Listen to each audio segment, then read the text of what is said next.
Medieval Indian history में कई cruel Kings ने इंडियन सब कॉन्टिनेंट पर रिलीजियस डिस्क्रिमिनेशन के आधार पर एम्पायर को एक्सपेंड और रन किया। पर आज की स्टोरी में हम बात करने जा रहे हैं अकबर और इनकी एडमिनिस्ट्रेटिव पॉलिसीज के बारे में। कई इतिहासकारों का यही मानना है कि इस्लामिक एम्पायर की हिस्ट्री में Akbar one of the tolerant king में गिना जा सकता है। दोस्तों, मेडिवल हिस्ट्री में अभी तक आपने इंडिया में मुगल्स के एस्टैब्लिशमेंट को देखा है, पर अकबर की स्टोरी से पहले कुछ और बातों को जान लेना काफी इम्पोर्टेंट है। बाबर के डेथ के बाद हुमायूं 1530 में मुगल्स एम्पायर की सेकंड बादशाह चुने जाते हैं, लेकिन 1540 में शेरशाह सूरी से बिलग्राम वॉर में हार कर पर्सिया चले जाते हैं।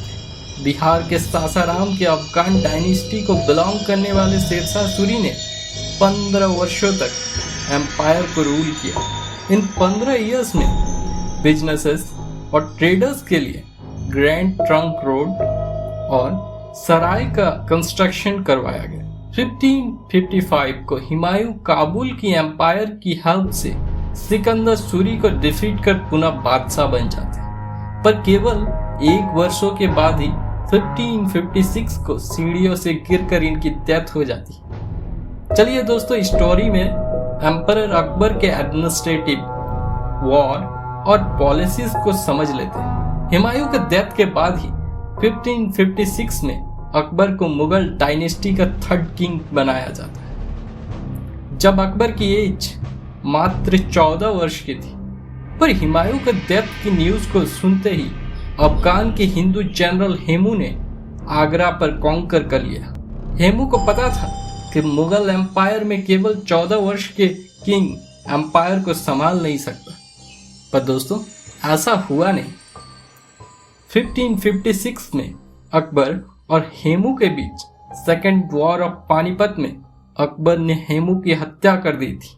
पर इंटरेस्टिंग बात तो यह है कि पूरे वॉर को अकबर के जगह उसके केयर टेकर बैरम खान ने अंजाम दिया था। दोस्तों, AD 5076 में मेवाड़ की वॉर को हल्दी घाटी की युद्ध के नाम से जाना जाता है, जिसने मेवाड़ को राजा महाराणा प्रताप ने लीड किया था।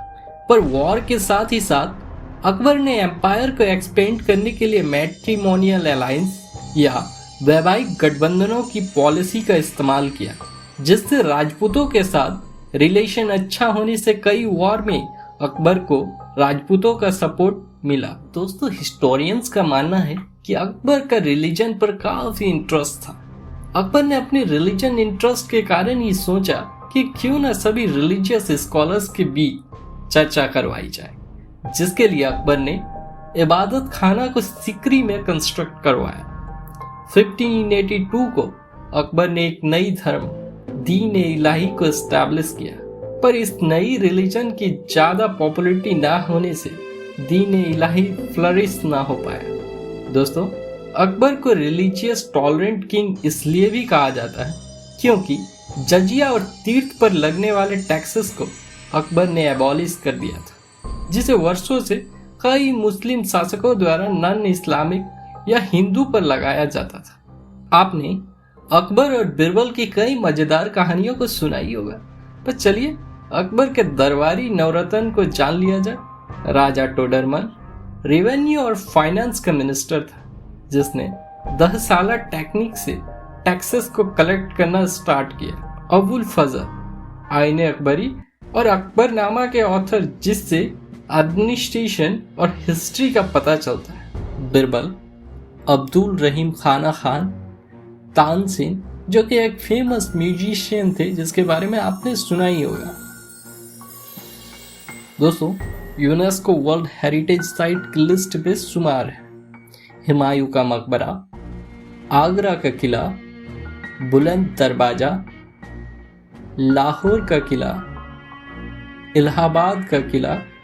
अकबर ने एम्पायर के कैपिटल को फतेहपुरी सीकरी में एस्टैब्लिश किया था। 1605 को अकबर की मृत्यु हुई, पर इंडियन सब कॉन्टिनेंट पे लार्ज एम्पायर को एस्टैब्लिश करने का क्रेडिट मुगल एम्पायर में इन्हीं को दिया जाता है। मेडिवल हिस्ट्री की सीरीज में अगले वीडियो में हम बात करेंगे एक और मुगल शासक जिसने अपने क्रूएलिटी से सिख गुरु अर्जुन देव की हत्या करवा दिया। तब तक के लिए जय हिंद एंड थैंक यू।